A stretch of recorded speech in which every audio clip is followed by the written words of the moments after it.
अरे के कर पोखरा खोनावल घाट बनावल हे। अरे के कर पोखरा खोनावल घाट बनावल हे। अरे के कर भरिले कहाँ रत राम नावन हे।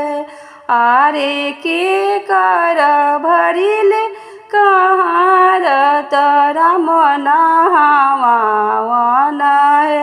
राजा दशरथ जी के पोखरा खोनावल घाट बनावल हे। राजा दशरथ जी के पोखरा खोनावल घाट बनावल हे।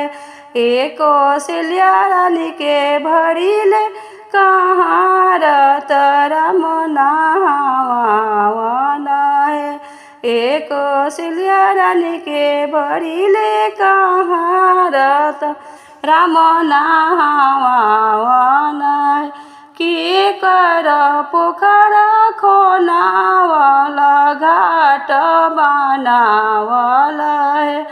के कर पोखरा खोनावल घाट बनावल।